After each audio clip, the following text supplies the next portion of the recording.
Hey guys, welcome to our channel. तो आज हम स्टार्ट करने वाले हैं बीकॉम सेम 4 का टैक्सेशन। लेसन नंबर है हमारा first, profit and gains of business और प्रोफेशन। तो चलिए स्टार्ट करते। इसके पहले भी वीडियोस बन चुके हैं, लिंक आपको इसकी डिस्क्रिप्शन में मिल जाएगी। समय हमारा 24, पेज नंबर रहेगा 76। तो चलिए स्टार्ट करते हैं। Following is the profit and loss account of mister Singh for the year ending on 31 March 2021। Previous year अब मतलब हमारा क्या रहेगा, जो पिछले साल का ईयर हमको इधर लिखना है, और असेसमेंट ईयर यानी जो अभी हमारा रनिंग चल रहा है।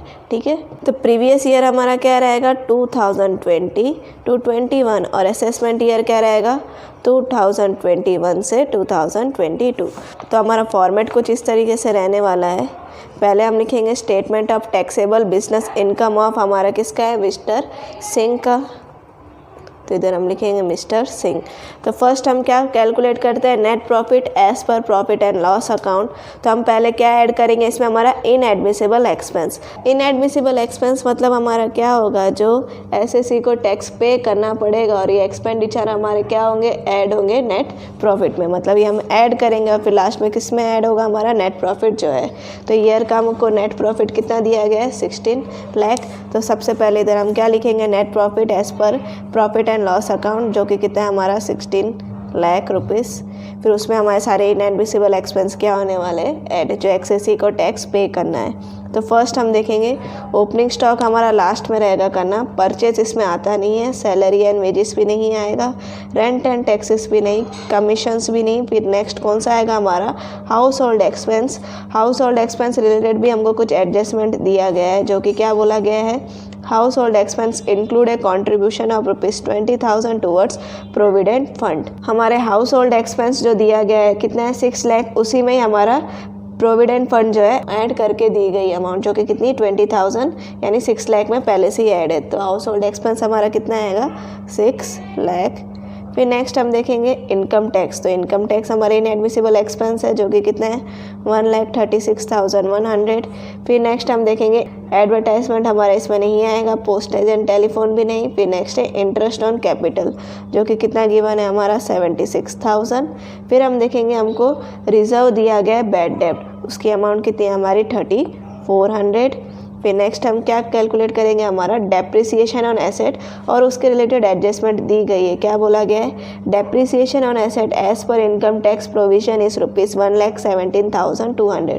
तो डेप्रिसिएशन हमको पीएनएल में हमको कितनी दी गई है, एसेट की वैल्यू 1,18,000। उसमें से हम माइनस करेंगे depreciation on asset as per income tax हमारी कितनी है 1,17,200। तो इसकी वैल्यू हम क्या करेंगे इसमें माइनस, तो हमारी कितनी आएगी 800।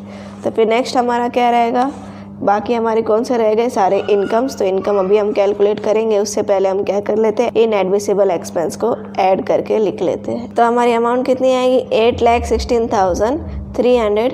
उसके साथ हम 16 लाख ऐड कर देंगे, तो हमारी अमाउंट आएगी 24,16,300। अभी हम नेक्स्ट हमारा क्या रहने वाला है, माइनस करेंगे जो हमने गुड्स पर्सनल यूज़ के लिए निकाले थे। ठीक है, तो उसके रिलेटेड हमको एडजस्टमेंट दी गई है थर्ड वाली। Amount of sales include a sum of ₹41,250 in representing the value of good withdrawn for personal use. तो हमारे गुड्स पर्सनल यूज़ के लिए कितने निकाले गए 41,250, और उसकी कॉस्टिंग कितनी दी गई है हमको 27,850, और उसकी market value on the date of withdrawn was ₹45,240। यानी उस दिन जब हमने विड्रॉ किए थे उसकी मार्केट वैल्यू कितनी थी हमारी 45,240। तो वो हमको मैटर नहीं करेगा, कौन सा करेगा, जो हमने amount of sale include of sum rupees जो दी गई है, वैल्यू कितनी है हमारी 41,250, और उसकी कॉस्ट कितनी थी हमारी 27,850। तो इसकी हम माइनस करके वैल्यू लिखेंगे, तो आएगा हमारा 13,400। तो इसमें से हम क्या करेंगे, माइनस 24,16,300 में से माइनस करेंगे 13,400, तो ये आएगा हमारा 24,29,000। ओके, तो अभी हम नेक्स्ट क्या करेंगे, एक्सेम्प्टेड इनकम। तो एक्सेम्प्टेड इनकम में क्या आता है हमारा शेयर डिविडेंड। तो शेयर डिविडेंड हमारा कितना है 88,000।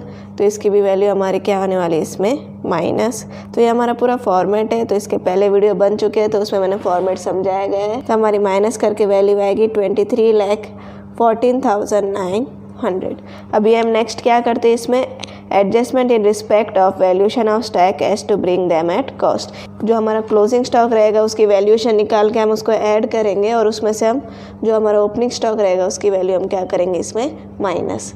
ठीक है, तो नेक्स्ट हम देखेंगे हमको क्या बोला गया था। Closing stock and opening stock have consistently have been valued at 10% below price, यानी जो हमारा क्लोजिंग स्टॉक और ओपनिंग स्टॉक है वो हमारा वैल्यू कितना है 10% बिलो कॉस्ट प्राइस।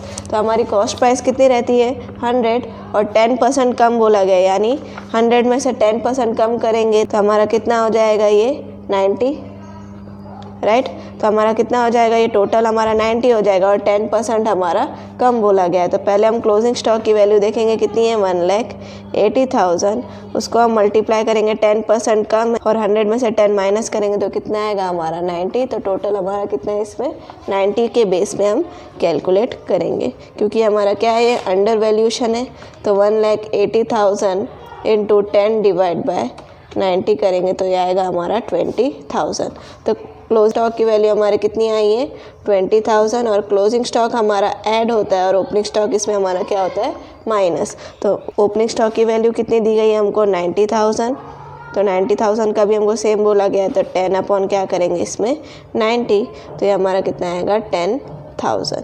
ठीक है, तो इन दोनों को माइनस करके लिखेंगे तो बाहर हमारा कितना आएगा 10,000। तो हमारा अमाउंट कितनी थी 23,14,900 और प्लस करेंगे हमारा 10,000 तो हमारी अमाउंट आएगी 23,24,900।